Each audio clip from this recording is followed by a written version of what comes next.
symbol of excellence in sports entertainment. Hey, it's Conrad Thompson, and you're listening to Can Chris Hero Save Wrestling?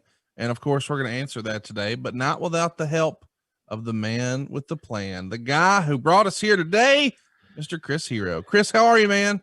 I am super, man. How are you? I like that, super, man. Well, I'm pumped. We're doing a Ask Hero Anything. I really enjoy this format. We get to bounce around, cover a lot of ground in one show, and this is the time of the show where we put you guys in control. Just throw you the keys, put your hands on the steering wheel. You're driving this ship. Let's jump right into it. Tim Dillon wants to know, any memories of working NWA No Limits in Iowa? Quote, it's always a party in Iowa.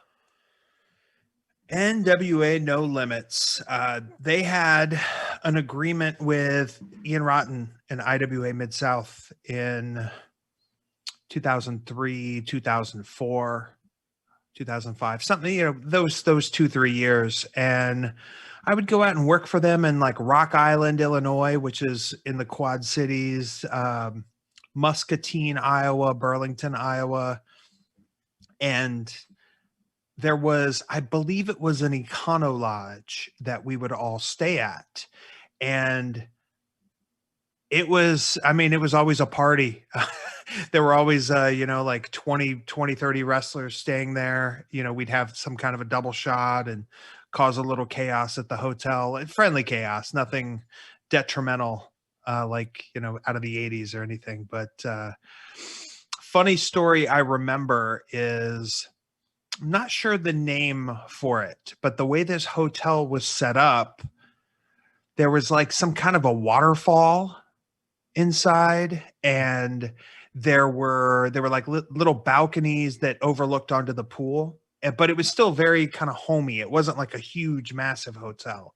And, people would go out to their little balconies and hang out and climb from one room to the other or something silly like that. And then Claudio, he was very new to the States. He came late 2004. So I believe I think we drove out from the East Coast, long ass road trip.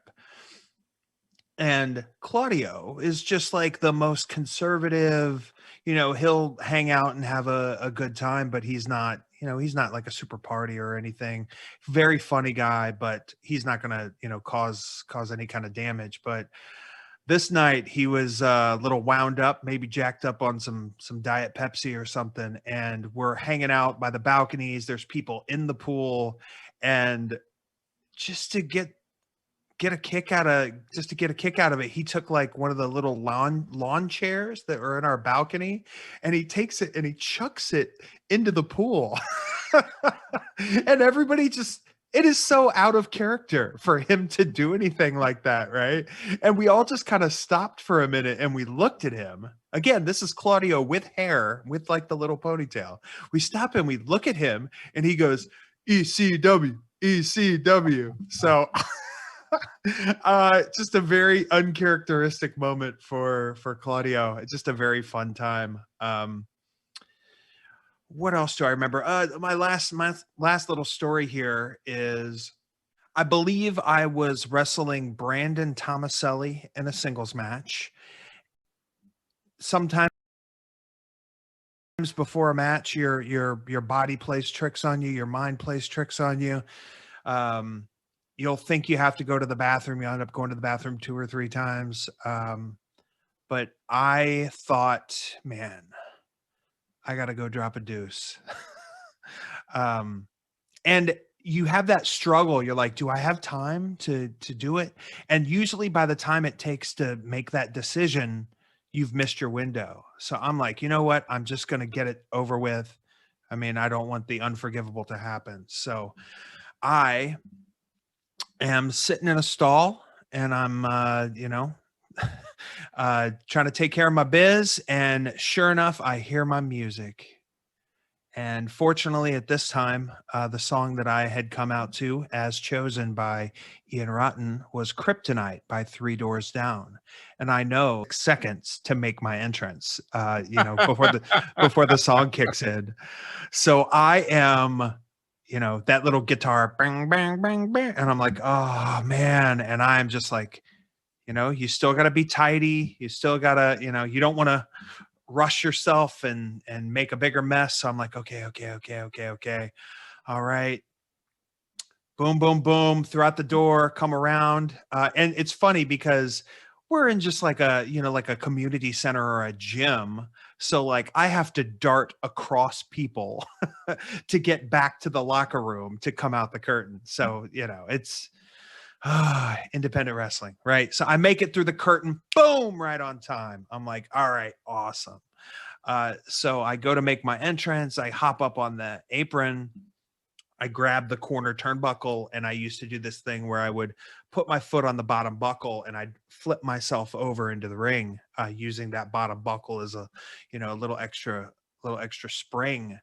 And I do this, and somehow I under rotate, and I am stuck completely upside down, and it just time froze. I'm like, my body doesn't know what's happening. My brain doesn't know what's happening. And then I look, and the corner turnbuckle had a hook that was, hooking the ropes to the ring post. And my pants had gotten caught on the bottom of that hook. So sure enough, I had to skin the cat back over to the apron, unhook my pleather pants, which now had a nice hole in it right by the little CH logo, dust myself off, flip into the ring for an even bigger ovation that I would have gotten the first time. So that was a hell of a 2.5 minutes for me. It's almost like nightmare stuff, right? But made it work. We had a fun match, and that was that. I always loved working with those guys. I got to wrestle Carino out there. I wrestled a guy named Josh Abercrombie. Some fun venues, some fun crowds. I And haven't heard that name in forever. What's Josh Abercrombie up to? When's the last time you talked to him? I believe he has messaged me in the last 6 to 9 months or so, asking if I was interested in coming up and doing a seminar at a school up there in Michigan. I believe he wrestles occasionally as Josh Raymond, his real name. And he is a wrestling coach as well, like at a school. I'm not sure if it's like junior high or high school, but he works with, amateur wrestlers as well as local pro wrestlers. Man, he was great in the ring. Always fun to work with. We really only wrestled a couple times, but he was very, very innovative. He and Tyler Black or Seth Rollins had some crazy match in that era. Let's talk about James Lehman's question. He says, what was the global feeling internally with NXT when AEW announced they were going head to head? Were the ratings ever discussed internally? I do remember some people talking at one of our Coconut shows, one of our Florida shows. I'm not quite sure. Maybe like Coco or Daytona. I think it was Daytona. It was probably like the week before AEW went live. And I remember a handful of people being a little delusional about what AEW's capabilities were. I think people just thought, I don't know. I don't think people thought they were, not when I say people, I'm not talking about like a consensus of a locker room, because there's a lot of smart people there were able to foresee what has happened, but there were definitely some people that were way wrong about, what they were going to be able to do on their first night and in the coming nights. I was really curious. I was so curious. I wasn't sure what kind of audience was going to be there for both shows. Right. But it's been very interesting, and it'll continue to be interesting. Here's one from Mike Stevenson. Can you give me a match from 2000 to 2010 that I need to watch? And he means a non-WWE match. He says that era of non-WWE stuff is a complete blind spot for him. So yeah, let's think about that. Some sort of off the beaten path. Maybe it's indie, maybe it's Japan, maybe it's one of each. 2000 to 2010. Anything jump off the page to you? The first match that comes to mind is a match that I had the privilege to see in person for Pro Wrestling Noah. And it was the main event of our final show on the tour, June 2009. It was the tour where, unfortunately, Misawa passed away. Very emotional tour, very surreal time, especially just being in a foreign country and just words can't really do it justice as far as how surreal everything was. But to wrap up the tour, we finished up at Korakuen Hall.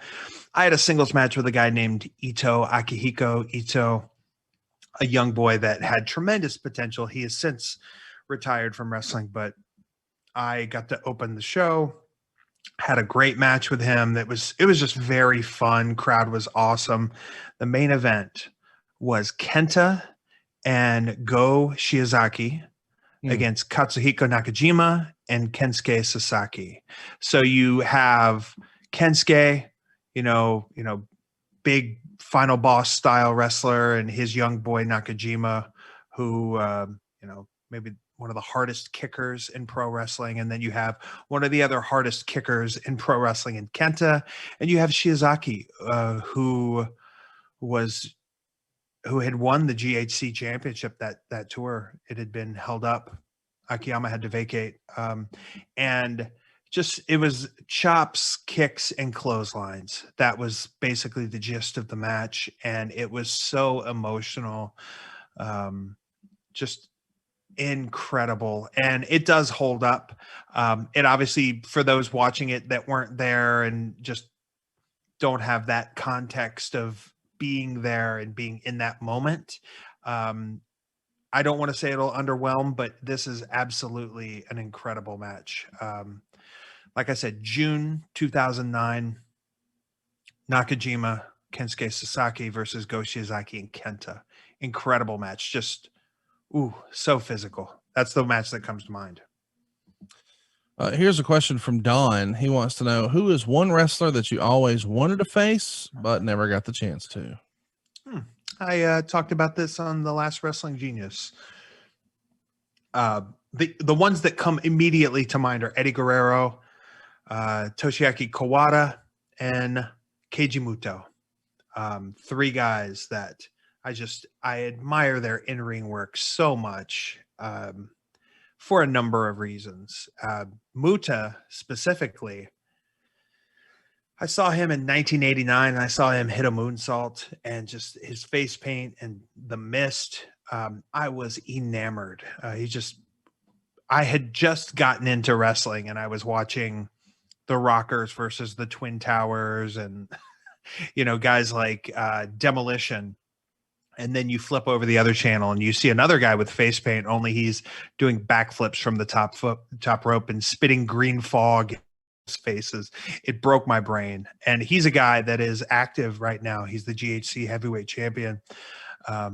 So it's not on my current trajectory, but it's not out of the question. I would love to, work with him in some kind of capacity someday. I've been on a couple shows with him. I've met him before. But yeah, that's definitely someone that I would love to wrestle. Here's one that we haven't talked about before. Antonio Santos wants to know, I love the basketball themed wrestling attire you always had. Which one was the most cherished? Here's the thing. You didn't start with wrestling theme. Basketball jersey attire. There was a transition though. Why the change? And what was your favorite basketball gear? Okay. So let's go back a little bit. I've always designed my own gear. I had always designed my own gear, and very simple, just little stuff here and there. But I was always looking for different color combinations that would stand out. Everybody's got black. Everybody's got black and white. Everybody's got red and black, blue and black, whatever. And I wanted to have just something different. So the colors that I liked and were very different. I thought about the Milwaukee Bucks, and I got an outfit that was purple and forest green. And this was in the era. I don't know if you've ever seen any of these matches, Conrad, but sometimes I would wear baggy pants, sometimes I would wear tights. So I thought, why not have a set of gear that's tights with one baggy leg? And it just looks like one bell bottom. And it is so silly, but I don't regret it at all because it was different and whatever. It's questionable with fashion, but it's something that stood out. So I had a set of gear there. So that was kind of my mindset as far as just trying out different color combinations. Another one that I had a set made that I didn't like, so I never wore it, but in Cleveland Browns colors, brown, orange, and white, which that's not a common gear combination for people in pro wrestling. I'm sure plenty of people have had it now, but back then it was something different. And I also liked like powder blue and maroon, kind of like the Phillies. So that's where my brain was at that time. And when I was working for NXT the first time, I had a set of gear designed in the pattern of the Orlando Magic. So it was like, Cassius with like a star and, black with little pinstripes. I wore that a couple times, and that was shortly before I got released. So I really only wore it a couple times. But nobody really caught on to it because I didn't wear any jerseys with it at that time. So the second I get back to Japan, I meet up with my gear guy over there. He's this guy. I'll talk with him at length at some point, but he always made such great gear for me, great boots. And then I just, I'd get with various design guys that would work on designs for me. And I'm like, okay, well, I like the Dream Team. So let's get a Dream Team set of gear made, right? Let's get a Supersonics set of gear made, and then maybe let's make another Orlando Magic or something like that. And this was what I would wear, and I would usually just wear my ring jackets.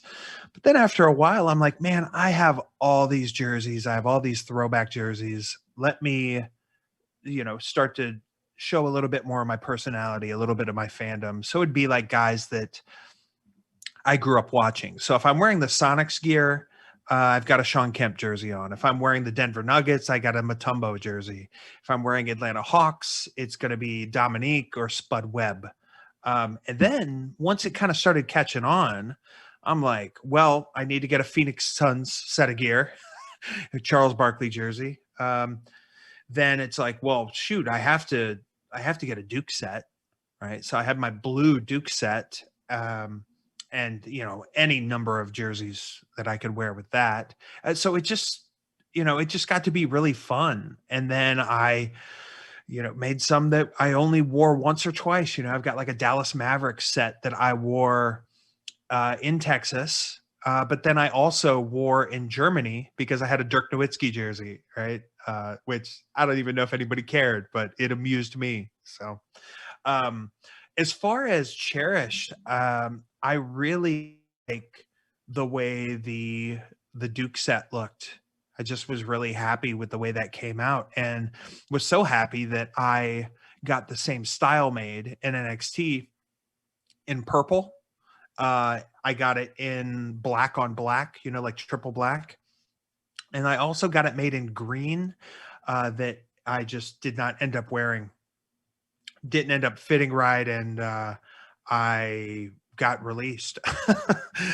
So I loved that, just kind of the font. And then, now, gosh, I just have so many jerseys. There's so many different directions I can go in, but it's just a little something that kind of helps me connect with an audience too, because I'm not the only one that grew up watching basketball. And it's, I can do it both ways. Like I can go to an area, I can wrestle in, Toronto, and wear like a Raptors jersey, or I can, what's a good one? I could go in Philly and I could wear like a Celtics set, so I could play it both ways. I remember for one Battle of Los Angeles year, I wore Lakers one night and Clippers the next. And I had people that were so furious both nights Like, it wasn't like, it didn't inspire the people that liked the teams. It inspired the people that hated the teams. Yeah. So I'm like, I wore Lakers one night and, people were shitting on me. And then I'm like, I wore Clippers the next. And I'm like, even more people, I'm like, what is going on? Maybe people just don't like me. It doesn't matter what jersey I wear. So you got any suggestions, Conrad? Any teams I should go for, or any jerseys? I mean, I thought the Dream Team one was my favorite. I Mm. like that we both grew up watching the same era of basketball, but the Dream Team was like next level. If you were a basketball fan, it felt like, wait a minute, what? It's almost like, what we hoped the invasion would be. Yeah. The Dream Team was that for basketball. It was cool. Do you know which Dream Team jersey I wore on the Indies when I would wear that gear? No, I mean, I would hope it's 92. Yeah, but which player from that team? Stupid ass Christian Leitner. Right? Gotta be. Woo! Hell yeah, Conrad. You are 1 for 1. The worst player on the team. Oh man. But I knew he's your boy. So, and by the way, if you're not in the loop on Christian Leitner and you're listening to this, go watch the 30 for 30 from ESPN on him. It will give you a whole new context to heel. He was a heel, but a hell of a basketball player, had a great story, but maybe a little in over his head. Yeah, I think he was the perfect college basketball player. Yes. Just his career, his trajectory, his attitude, just his swagger, for a preppy white guy. You watch that documentary, it's called I Still Hate Leitner. Yeah. And it baby faces him because it tells you his beginnings, his family and how he came up, and it kind of baby faces him a little bit. But man, just he's like the perfect college basketball player to me, of course. Let's talk about Bola that you mentioned a minute ago. Joseph wants to know, how much fun is Pro Wrestling Guerrilla for the talent? I got to attend one PWG show and it was insane for the fans. Just a party, like a good pro wrestling love party. Everybody got along. Everybody was encouraging. We'd have a little screen in the back so we could watch, some of the matches. It would fade in and out, but we'd get an idea of kind of what people were doing. And sometimes in a locker room, you're watching the monitor, and it's just that critical nature that we have that's like, oh, why'd they do that? Or, I can't. Well, that was dumb. Just that kind of thought process comes over us sometimes because we're so critical on ourselves. PWG, we are sitting there and just like, are you kidding me? Like, how did he do that? Like, what is he doing? Is he alive? Just a very inspirational atmosphere.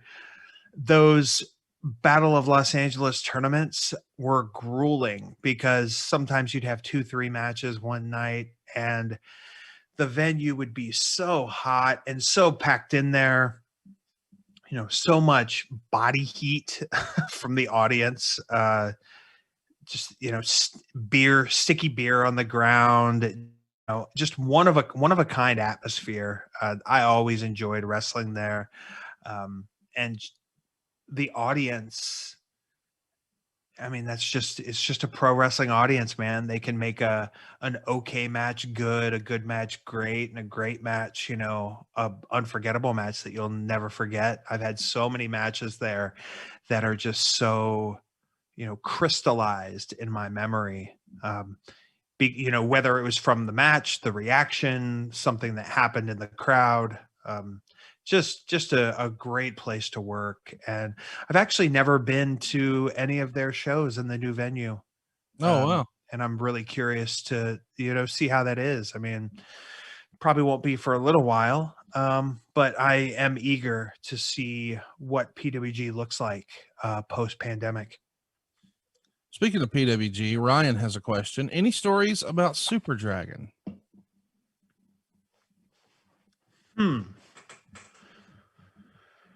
Let's see.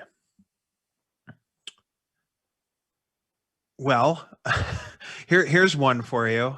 Um, I I met Super Dragon on America Online, and we would, we'd have like these little chat rooms where there'd be like a couple IWA guys or some other wrestlers, and we'd kind of just little talk shit back and forth.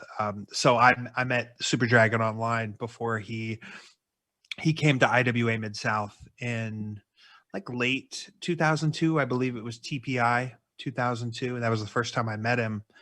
And then, we kind of stayed in touch, and he eventually booked me for the Tango and Cash tag team tournament in January of 2004.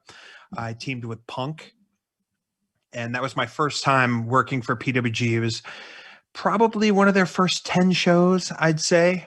And then later that year, he ended up bringing me back over, and I wrestled him. in CZW and in PWG that year. But something that comes to mind is I was doing commentary, and they had a heel group. It was the Bucks.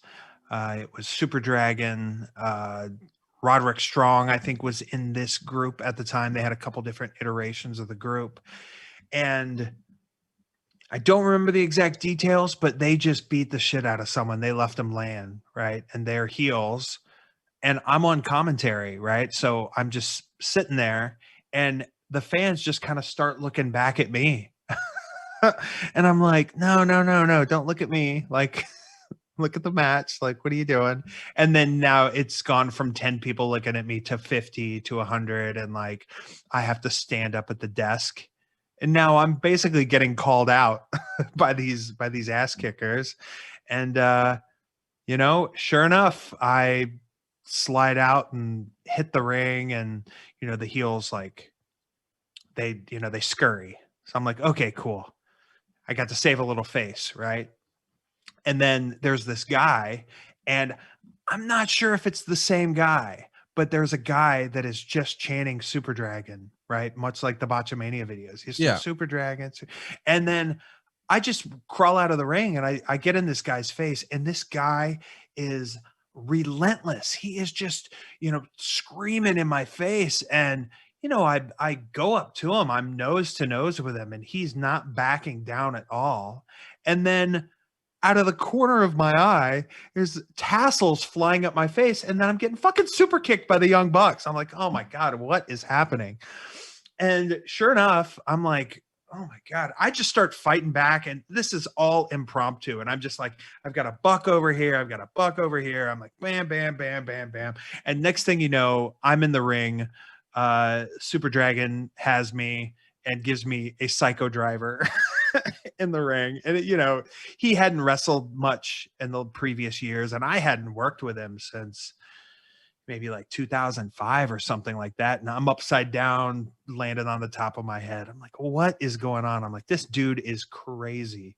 Maybe I'm crazy for getting my ass involved. I should have just stayed at the announce desk, but it's, these things happen in wrestling that are just completely spontaneous. And, PWG is not the kind of place that has like a format and a run sheet and a, list of segments, but things like this, when they happen, they're memorable and they're fun. Here's one that we've never talked about, but people always ask about. Joseph Carr wants to know any stories of your CM Punk match where you literally tore the building down during the match, was being torn down or renovated a couple days later. So you literally, can't stress that enough, tore it down. Your matches with Punk is what made me become a fan of yours. Can't wait to hear more of your stories. Oh, the barn in Clarksville. When I started working for IWA summer of 2000, Ian had been running inside that building, but man, he would always have, I don't know if he just had enemies or people calling, zoning commissions and stuff on him, but he didn't have the right kind of permit or something. So he had to run out back. So the first couple shows I did for IWA were behind this building, like in the grass. That's where I first wrestled Colt Cabana. That's, where first time I wrestled Ace Steel. was out behind this place. And there's like a house right there. And there'd be people, you know, coming in the backyard, looking over their fence, like watching the show. And Ian would be like cutting a promo, and I'm like, hey, go back inside or buy a ticket, or you know, like, what are you gonna, you know, what are you gonna do? Like put up a barricade or something? Just so we eventually got back inside the building. He got everything straight, and man, we had some raucous crowds in there. There was one year that ICP came in, and then there were a whole bunch of juggalos in the crowd, and that kind of got out of hand. The first King of the Death matches that I ever saw, and I was actually in it, took place in that building. First time I ever wrestled Necro Butcher, like these were all in this building. And, you know, for one reason or another, Ian had lost the building, and we were switching to a place in Clarksville. So this was our last night in the building, and we were semi-main. We were not the last match, because the last match was a hardcore match, but you know, we can kind of do whatever we want. And we kind of took liberty with that. And, you know, I like pick Punk up and I spear him through the drywall, and we're putting like holes in it. We are just going through the crowd. Man, I felt terrible. It's funny you say you felt terrible, but I was hitting this like swinging Uranage slam on Punk on the floor. And as I'm trying to land him on a chair that is like seated, but when I swing him around, his foot kicks the chair completely out of the way. So I just land him on the damn ground. Oh, I'm like, oh, sorry, dude. I took a reverse Frankensteiner to the floor head first through a damn table in that match. I don't know what I was thinking. The worst thing of that match was we're like, let's do a little something off the balcony. There's like a mini balcony. It's not super high, but it's high enough to get up there and be like, I don't know if I should do that. And we had tables double stacked, and there isn't a lot of room to move around up there with the height that he and I had. So instead of trying to do some kind of a slam or something off of it, we opted for me giving Punk a Russian leg sweep off the top through the tables, which is like the dumbest move you can do, because I'm causing him slightly more damage than I'm causing myself. Like, it's, you know, I don't think Brad Armstrong ever gave someone a Russian leg sweep off a balcony.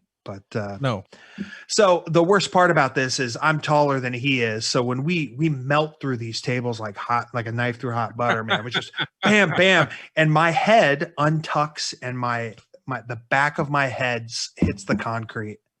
And I just remember, like, you know, just this shiver going over my body, like, oh, and like the ref came over to me, and I was just like, oh, that was stupid. That was stupid. Another moment of that match that I thought was cool and very stupid was they have these support beams throughout this building, and it's a ladder match. It's tables and ladders, and we're trying to get the IWA title. And I jump from the top rope up to this beam, you know, like I'm on a jungle gym or something. We're just like, you know, hanging on this beam, and I was like, I can't believe we actually made it up there. That was something that, like, hey, we'll try to do this, and if we don't get it, like, forget it. But he and I are hanging from this beam, which could give away at any time. What a stupid thing. What were we thinking? And we're like kicking each other, and then we both kind of crotch ourselves a little bit on the rope. That match probably supposed to be 25 minutes. But we just, you know, we had to get our shit in, I guess. That wasn't a thought we had going into it. We just had a lot of things that we wanted to do. And, you know, we sold a lot of the match, and it ended up being, you know, 45, 50 minutes. And that was kind of the precursor to us having our longer matches, because that one ended up kind of flying by, and, you know, we ended up doing a lot of stuff, but it wasn't, I don't know. We still had the crowd throughout, so that kind of took us in a different direction. But another little story about that show, and it's going to be disappointing because I had the story in my head as one way, and then I found something out in the last year. Um, so through that previous fall, Ian had been booking Bart Gunn. But Bart, I believe, was living in Kentucky at that time, and Ian would pay him and give him some gas money. He'd drive over to the show, and he was working an angle with a pro wrestler with an MMA background named Adrian Serrano from the Wisconsin area, and they had a couple matches together or whatever, and Bart had his brawl for all trophy, this big trophy with him that he would take out to the ring and whatever. But Bart Gunn did like 3 IWA shows and then it never came back. And his trophy was just hanging out in the locker room. We'd just be like, what fucking Bart Gunn's brawl for all trophy is just hanging out in the corner of this dirty ass locker room. And now we've come to our final show in this building, right? And the main event, as I said, it's like a Fans Bring the Weapons with Pondo and, probably Mitch Page and Corporal Robinson, I'm guessing. I know Pondo was in it for sure. And Pondo mid-match comes back to the locker room and grabs Bart's trophy. And then he brings it out to the ring and he's just like, hey, brawl for all. And he puts it up through 2 chairs and, senton someone through the damn trophy. And I always thought that was so funny. And just so like that he did not give a shit about that trophy, that he just left it there. However, when the Vice Brawl for All episode aired, I tweeted about this, and I had gotten a message from this guy, Rich Wayne, who is an IWA Mid-South fan, and the damn trophy was purchased by Ian Rotten. He bought it at like a trophy store and gave it to Bart as a prop. So this whole time, 15 years, maybe 18 years, I'm telling everybody that the Brawl for All trophy was destroyed by Madman Pondo. Oh my God. But it is just a bullshit trophy. So here's one from Ryan. Was there ever a time that you and Cesaro were in discussion to be put together in WWE and reform the Kings of Wrestling? I've said this before, but no.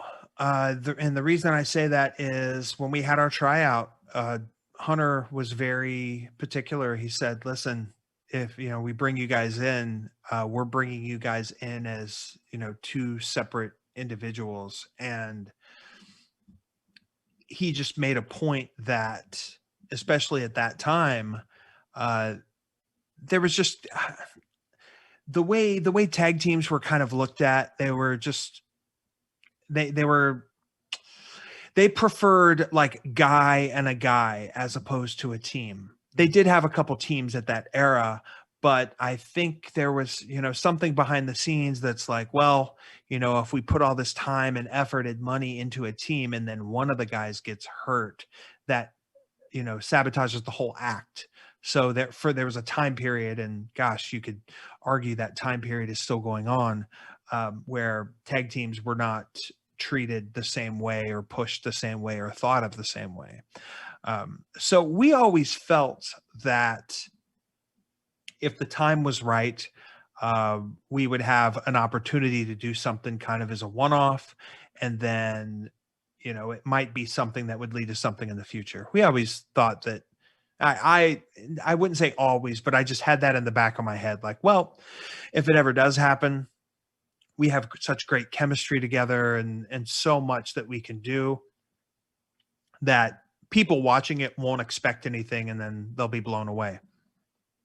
You can tell, though, that never happened. The only time that we did team together was a dark match at a Full Sail that from Cesaro versus Punk. I came out, caused the DQ. Seth Rollins made the save, turned into a tag, myself and Claudio against Punk and Rollins. And very, very fun moment. It was before like the peak of Full Sail. So I think the people there did appreciate it, but probably not quite as much as they would have in a year or two later. And again, Claudio made an appearance to celebrate my 20th anniversary in pro wrestling at an NXT show. I wrestled Adam Cole in the main event and had a real fun match where, here comes Undisputed Era. Here's Roddy, here's Bobby, here's this and that, whatever. There's a ref bump, and they're getting ready to do something to me. And then Cesaro slides out, hits the ring. Boom. Really, really cool moment. That was awesome. There's a lot of clips of that on Instagram or Twitter. Very, very fun to be able to do that, do something fun like that on a house show. Matt wants to know any stories from the Scenic City Invitational in Chattanooga, Tennessee. Scenic City was fun.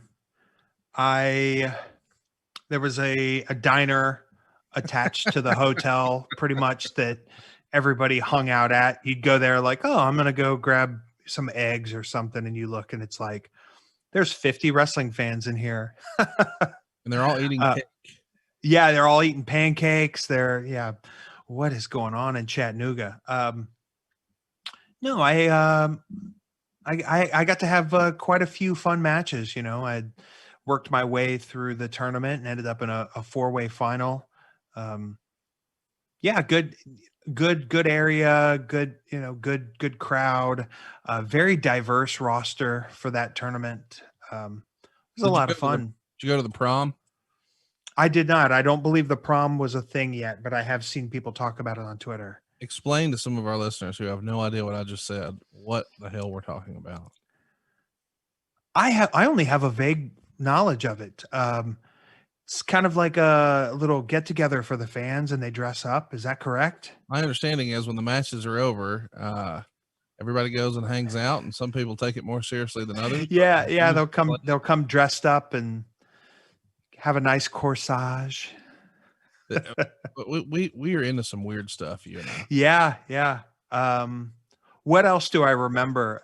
For that, I drove up because I think I also booked a show in Atlanta that Sunday. I think it was a Friday, Saturday, Sunday. So I like driving, and it was kind of more conducive that way rather than hopping on a plane, having a couple connections. And the only vehicle that they had for me to rent was a bright orange Dodge Charger. And that is so not my car, but very, very funny to go up and drive in that. Let's do another one here. This is an interesting one that we haven't discussed because, well, reasons. And I don't know how you're going to respond to this, so forgive me in advance if it's not a good question. But CM Punk, CUM Punk, I don't know. Someone who has a parody account says, with folks like AEW, Impact, GCW, Ring of Honor, New Japan, etc. running shows, what has kept you from wrestling the last few months? Is it COVID precautions or are there other factors? Can't wait to see you back in a ring. COVID precautions for sure. It is traveling and putting myself in situations where I just have little to no control. I've done really well so far. I've not gotten sick. Rach has been good. We've been very smart. I've gotten my first shot. I got another shot coming up in a couple weeks. That'll be nice. That'll be a nice relief. That doesn't mean I won't continue to be safe, but I just, I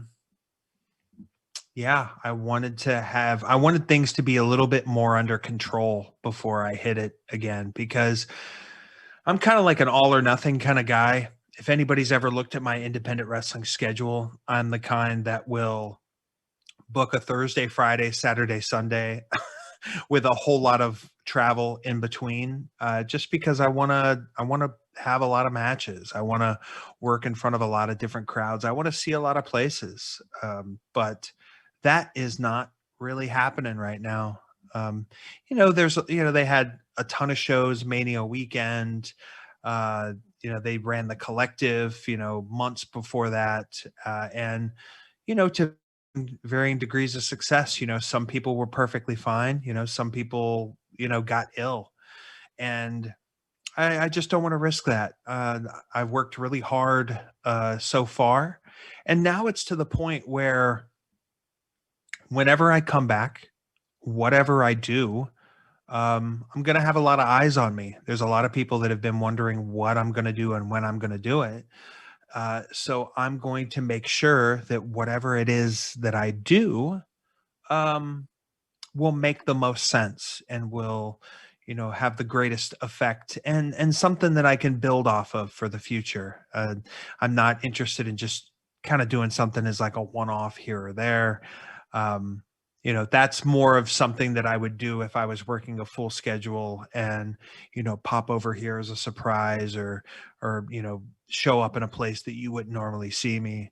Um, I'm just being very particular about this. And I've had a lot of conversation with different promoters and fellow wrestlers, and I've had a lot of great offers, but nothing has made me want to pull the trigger just yet. And I'm hoping things will look a little bit better, maybe the end of the summer.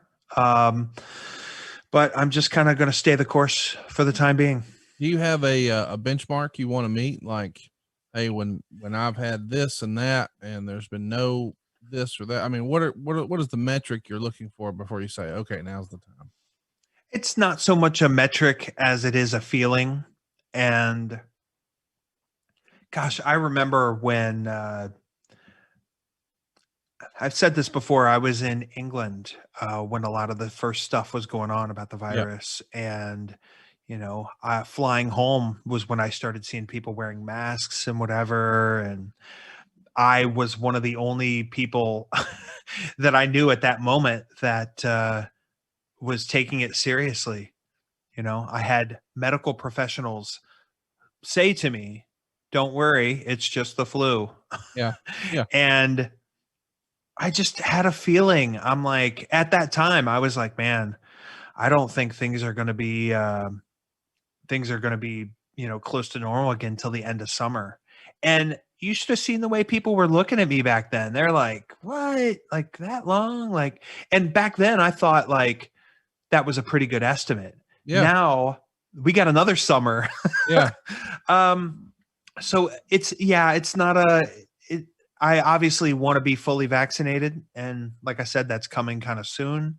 But it's just going to be a feeling. It's, when more people have been running, we've got some fans in the building.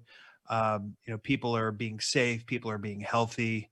That's when I'll feel comfortable enough to get back at it full time. I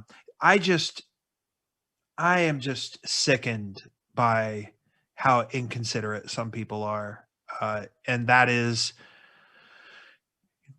pulling off at a gas station and walking inside and just looking around and seeing like, oh my God, these people they're just, they don't care, or they're just oblivious, or both. Just be compassionate. You don't have to, I don't expect people to hold themselves to the same standard I hold myself, but there's just something about a little humanity, a little compassion toward your fellow human. And man, I like grocery shopping. People are savages, man. They will just reach over you and climb after you, and they won't say, excuse me. And this stuff has just been magnified for me the last year. And I'm not comfortable in those situations. And I'd rather not put myself in a situation where, I get sick, or someone, that I'm close with gets sick. And it's my fault. And there's, nothing I can do about it. So I'm just going to keep on keeping on. But man, this fire is still burning, Conrad. I am still, gosh, it is so difficult and so hard for me to abstain from what I love. My entire adult life, man, I hopped into this right out of high school.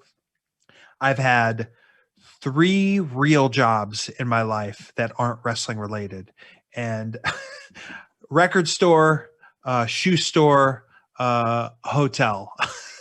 And that was when I was 20, or 19. 19 was when I left the hotel job. And this has been my life, man. This is different town every weekend, different hotel, different friend's couch, friend's floor, in the car with 5 people, in the car with people I don't know, in the car with people for a decade.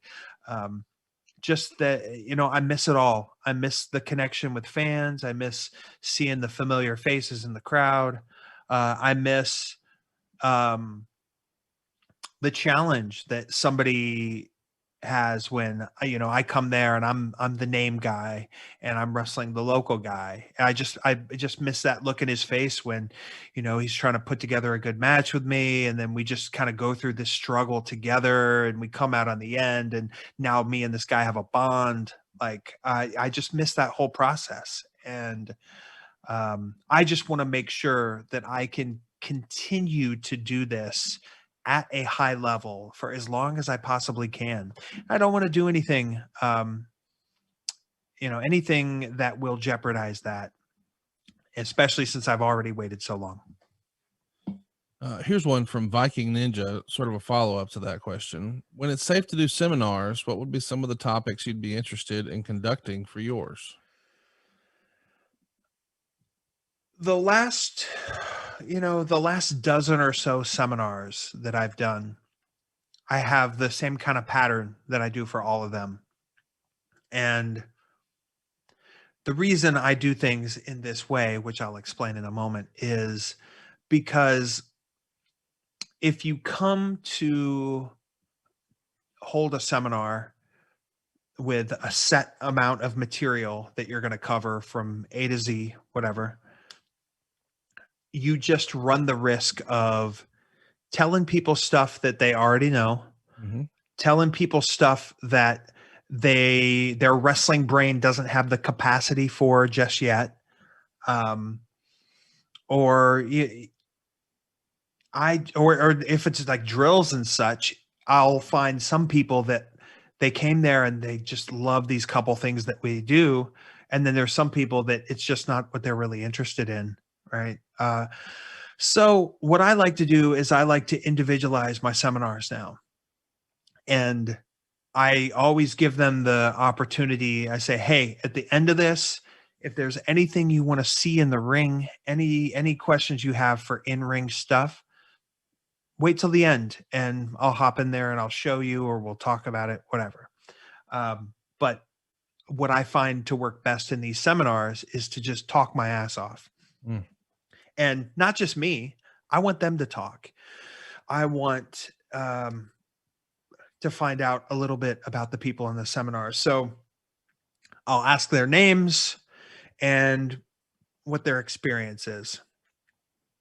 Because I'll have people that are 10-year vets. I'll have people that have gone to 2 training seminars. I'll have people that are managers, people that are ring announcers, just all kinds of stuff. So if I just talk at them,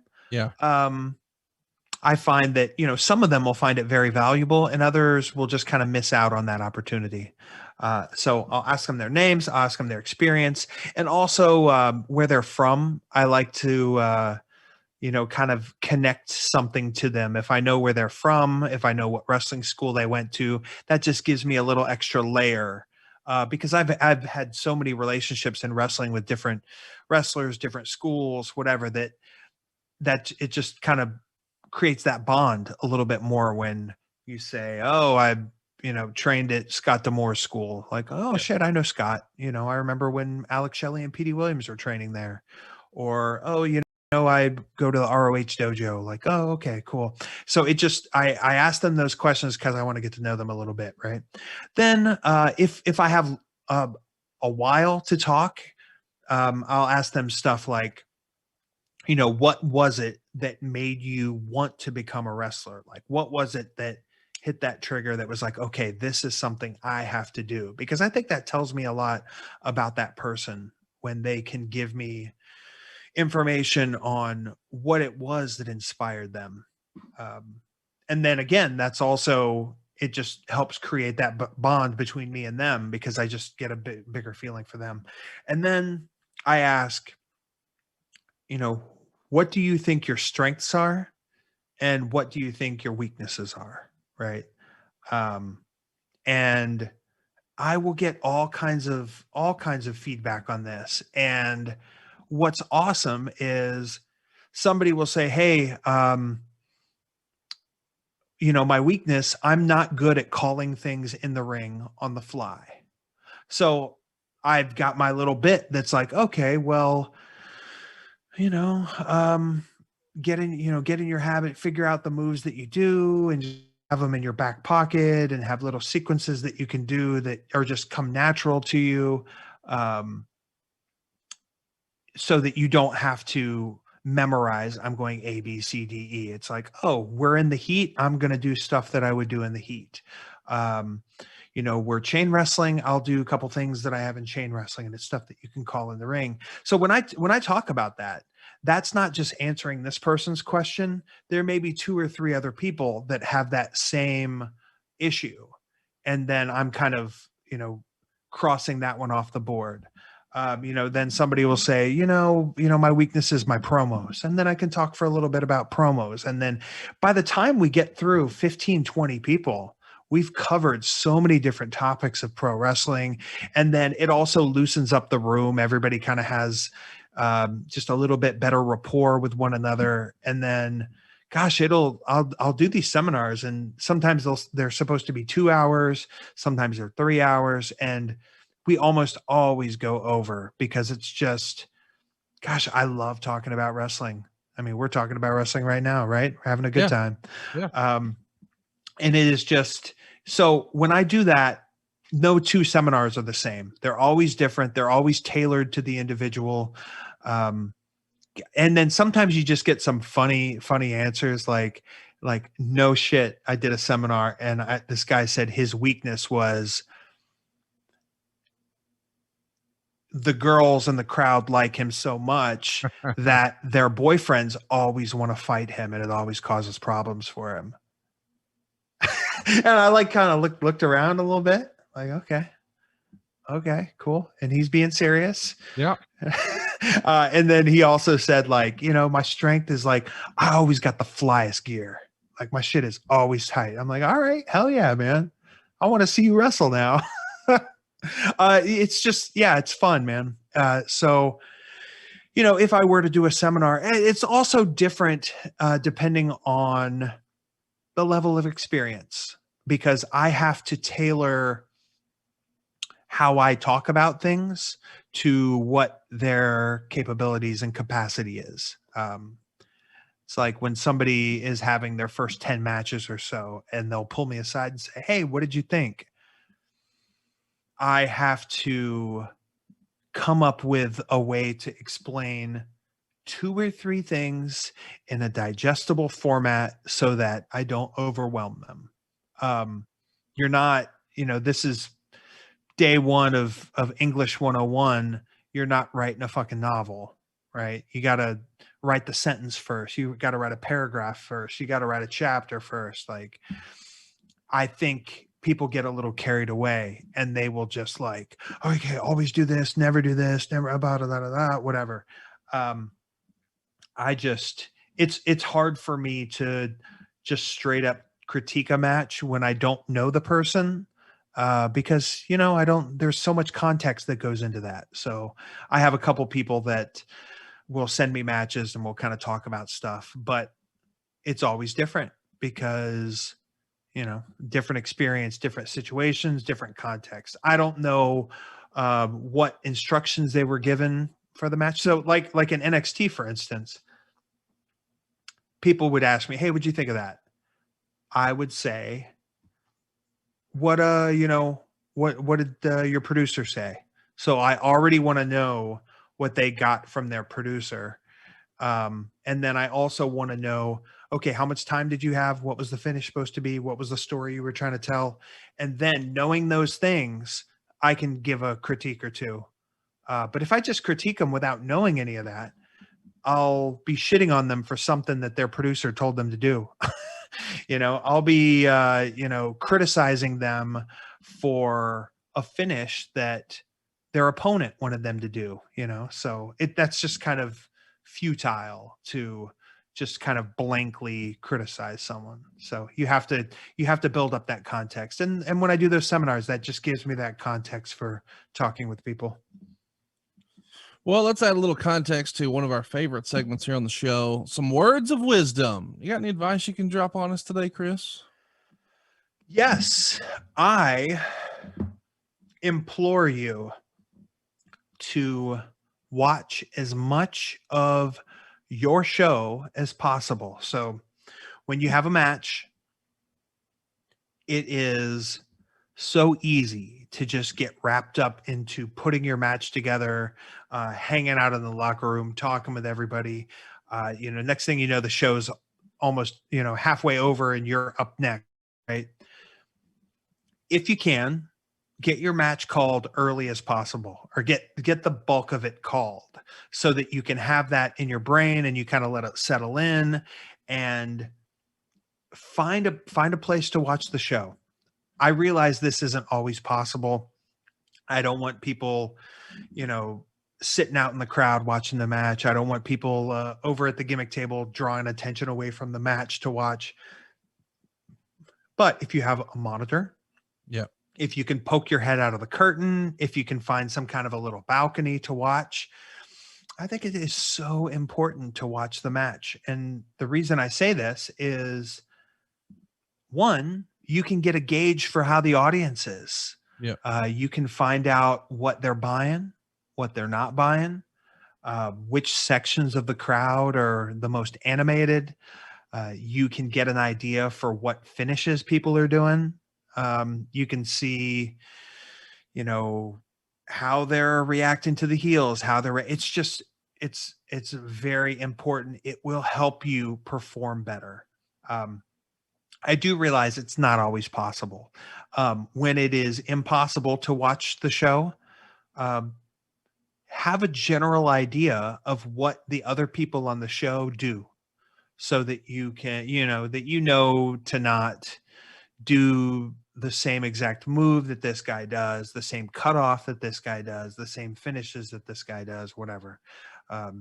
You just want to, you want to get the most out of your match. So you don't want to recycle a bunch of stuff that they did in the 3 matches before yours. And watching the show is the easiest way to kind of see that. And then also, you might come up with this idea for a shine that you think is awesome. You see someone in the first match do something similar and the crowd farts on it. Yeah. So let's just leave that fart for that match and, try not to get that yourself. It's building a rapport with the people in the locker room, so that you kind of know what they do, know what they're, especially if you're in a tag match, you want to talk to the other tag match or other tag matches and say, hey, how are you guys getting into the hot tag? What kind of cutoff are you guys doing? What kind of finish are you guys doing? You don't want to be annoying as hell, but there is just a way to kind of smarten yourself up to these things so that when you go out there and you do your match, you are able to have the best match you can, you get the best response, and then also figure things out on the fly. You have to exercise those muscles if you want to get better at it. So if you have the opportunity, watch as much of the show as possible. Get your match called, get nice and relaxed, let that match marinate in your head, and adjust on the fly. I think that's very important. Great advice. And now you're going to drop the song of the week on us. Chris, what's going to play us out this week? This song is by the artist known as KRS-One. Knowledge reigns supreme over nearly everybody. People that were familiar with the Kings of Wrestling know that our finishing move was called the KRS-One. Kings reign supreme over nearly everybody. KRS-One has a ton of great songs. He's just such a lyrical MC. He's just very gifted, and was very before his time. The song I would like you to check out is called MCs Act Like They Don't Know, which I believe is from his self-titled album. I think it came out around 96. Great album. He's got a lot of good tracks on there. But this song I believe, man, I must have heard it hundreds of times in last year's NBA 2K game. Like Yep. it was just on there all the time. Just a great song, great melody, great beat, great lyrics. So KRS-One, check them out. MCs act like they don't know. Here we go. And we'll see you next week right here on Can Chris Hero Save Wrestling? We'll find out. But first, here's KRS-One. Thanks, man.